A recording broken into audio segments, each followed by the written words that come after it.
The night was soft and strange, draped in silver silence.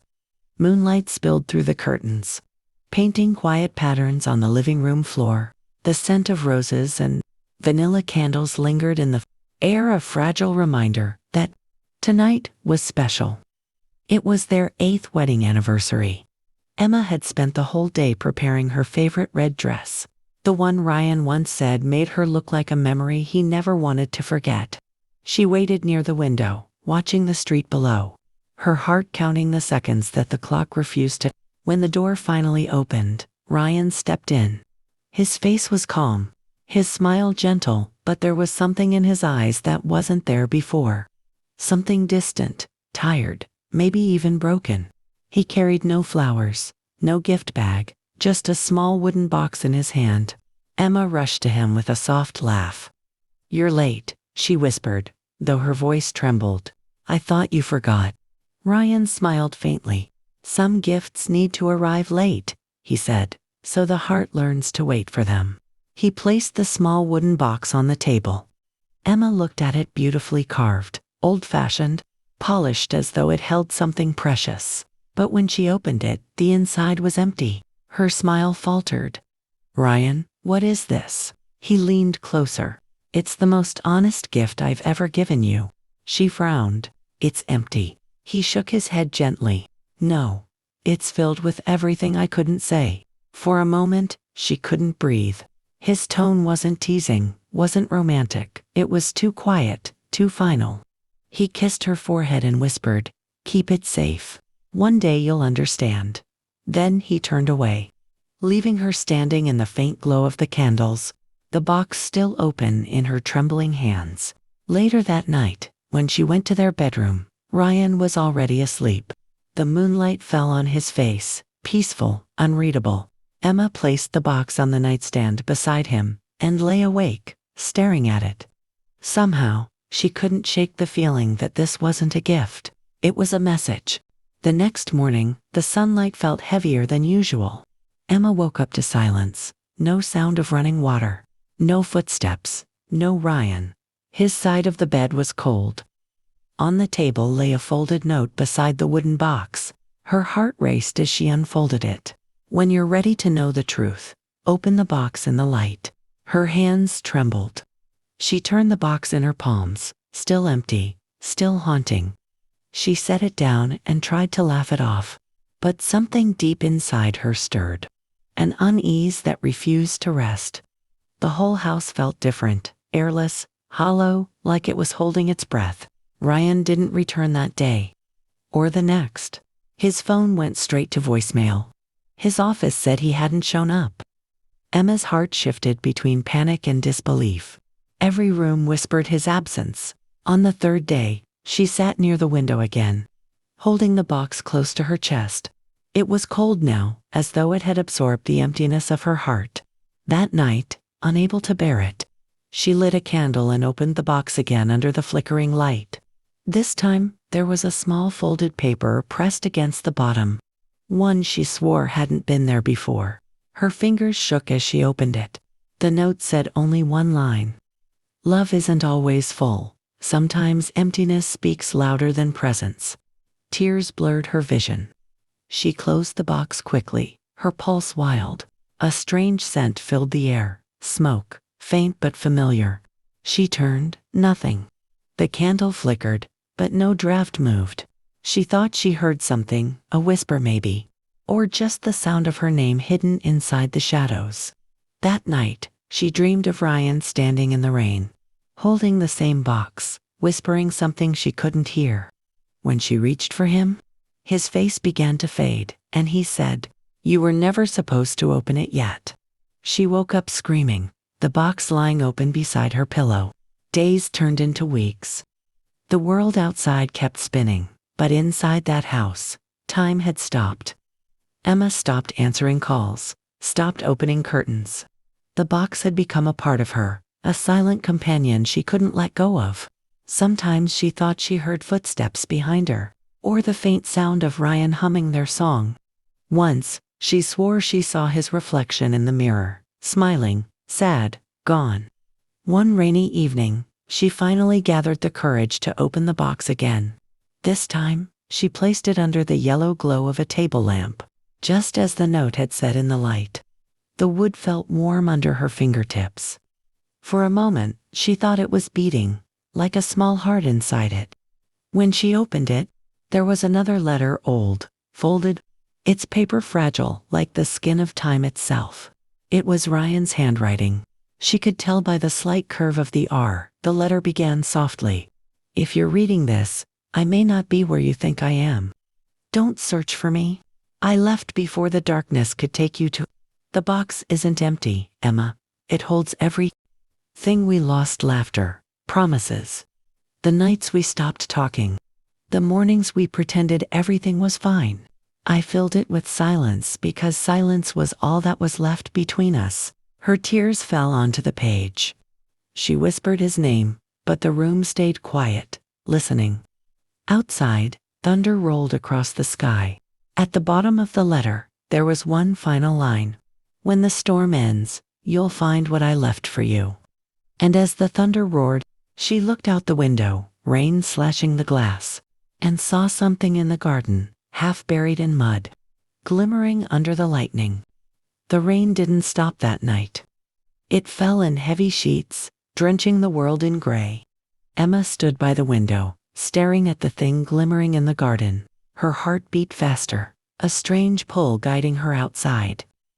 Barefoot, she stepped into the storm. The wind tore through her hair, cold water biting her skin, but she kept moving, the mud thick beneath her feet, the thunder echoing like distant grief. When she reached the spot, she knelt down. Her trembling hands brushed the wet soil aside until her fingers touched metal, a small key, old and rusted, tied with a ribbon she recognized instantly. It was from the first gift Ryan had ever given her, a music box on their wedding night. She held the key tightly, shivering, her breath fogging the air. There was something about this night that felt deliberate, like the pieces of a story written long before she started reading it. When she returned inside, dripping and pale, the wooden box was no longer where she had left it. It now sat on the dining table, its lid slightly open, as if waiting for her. Emma's voice cracked. Ryan, what are you trying to tell me? The candlelight flickered in response. She hesitated, then took the small key and slid it into a hidden slot she hadn't noticed. Before, on the underside of the box, it fit perfectly. A click echoed through the silent room. The bottom panel loosened, revealing a small compartment inside it. Another folded letter and a faded photograph. The photo showed Ryan standing beside a woman who wasn't her. His arm was around her, both smiling, their faces lit by sunlight. On the back of the photo, in Ryan's handwriting, were 3 words: before I met you. Emma felt her heart splinter. She dropped the photo on the table, her fingers shaking as she unfolded the letter. There are stories that begin long before we realize we've entered them, it read. You deserve to know where mine began and why it had to end. The candle beside her hissed and went out, leaving the room in darkness. Part 5. Emma spent the night sitting by that table, the photo and letter before her, her mind unraveling. The woman in the picture haunted her soft eyes. Golden hair, a smile that carried something familiar. She turned the photo over again and again, searching for answers in faces frozen by time. When dawn came, she noticed faint writing along the edge of the photo, barely visible in daylight. It read, in Asheville, by the lake. Asheville, a town 3 hours away. That day, without planning, without reason, she packed a small bag and left. The wooden box she carried on her lap, the whole drive, wrapped in an old scarf. The sky followed her with clouds, as though the storm hadn't truly ended. When she reached Asheville, the lake shimmered in quiet stillness. Birds called from far-off trees, and the wind carried the scent of pine and rain. Emma walked to the water's edge, holding the box close to her chest. Her reflection rippled, distorted by the gentle waves. For a moment, she thought she saw Ryan's reflection beside her, faint and smiling. She blinked, and it was gone. Near the shore stood an old bench, its paint peeling. Initials carved into the wood are plus L. Her throat tightened. L, the woman from the photo. Beneath the bench, half hidden by leaves, she noticed a small tin container. She picked it up, wiped the dirt away, and opened it. Inside was another letter, weathered but still legible. "If you've come this far," it began, "then you already understand love can heal, but it can also haunt. I buried my past here because I couldn't carry it into our future. She was my first heartbreak, the ghost that followed me into our home. I never told you because I didn't know how to let go. I thought I had. Until she died, and the silence started speaking again." Tears streamed down Emma's face. She looked toward the lake, where the water mirrored the gray sky. The story wasn't about betrayal, it was about grief. She could feel it now, deep in her bones. But then she noticed one more line at the bottom of the letter. Barely readable, "The final truth still waits where we began." She knew exactly where that was. Part 6. It was almost night again when Emma arrived back home. The air inside the house felt heavier, charged with something unseen. She placed the wooden box on the table, her reflection caught in its polished surface. Her hands were cold, but her resolve was steady. "Where we began," she whispered. That meant the attic, the place where they'd stored their wedding memories. Climbing the creaky stairs, she felt the air grow colder. The attic was filled with dust and shadows. Boxes of photographs, old clothes, forgotten laughter. She searched until she found the trunk marked "Wedding."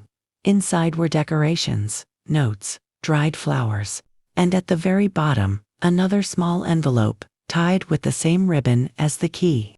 Her heartbeat quickened. She opened it carefully. Inside was a small voice recorder and a final note in Ryan's handwriting. "You can hear me one last time." Her breath caught. She pressed play. At first, only static. Then Ryan's voice, soft, trembling. "If you're hearing this, I didn't disappear. I just stepped away before the truth hurt you more.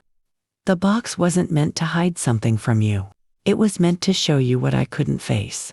That even love built on truth still carries ghosts.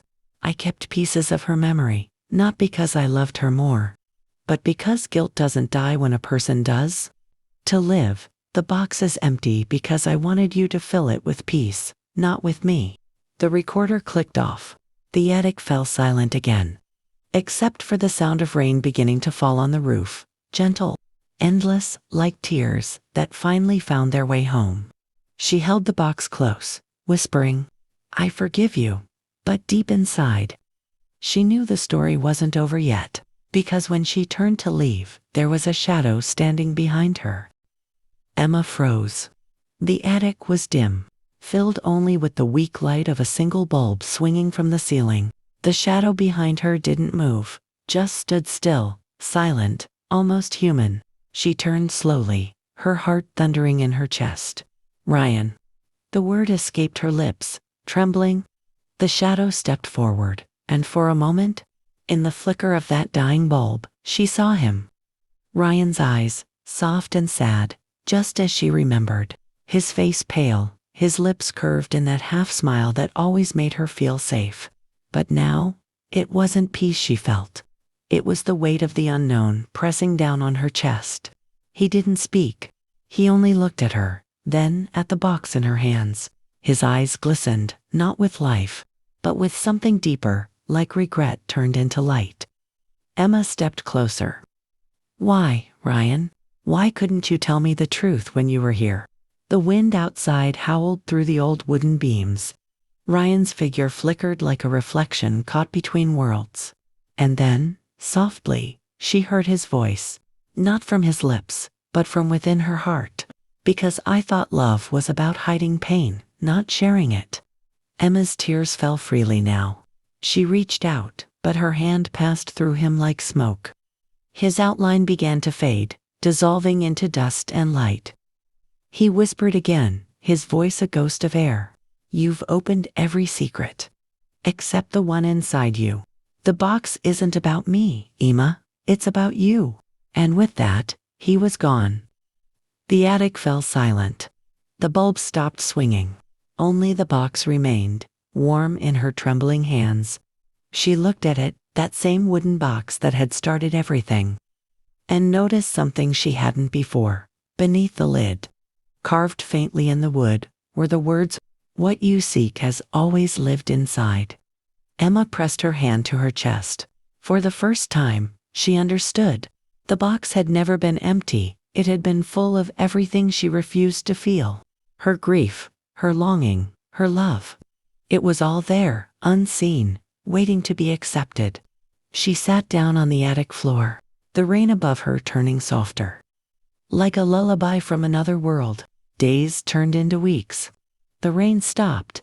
The house slowly filled again with silence that didn't hurt anymore. Emma began to write, her words flowing like confession and prayer in one breath. Every night, she opened the box, placed one memory inside a letter, a photograph, a pressed flower, not to bury the past, but to give it peace. One morning, she received a small envelope in the mail. No sender. Inside was a single piece of paper, and written in Ryan's familiar handwriting were just 2 words: "Thank you." Emma smiled through tears. She walked to the garden, the same place she had found the key. The air smelled of earth and dawn. She placed the box beneath the old oak tree, covering it with soil and petals. This was never about loss, she whispered. It was about learning to let go. As she turned to leave, a soft breeze moved through the branches, and for a heartbeat, she could have sworn she heard Ryan's laughter. Faint and far away, carried by the wind. She didn't look back. She didn't need to, because for the first time, the emptiness inside her wasn't hollow. It was peace. And as the morning light broke through the clouds, the box buried beneath the roots gleamed softly, like a heart finally forgiven.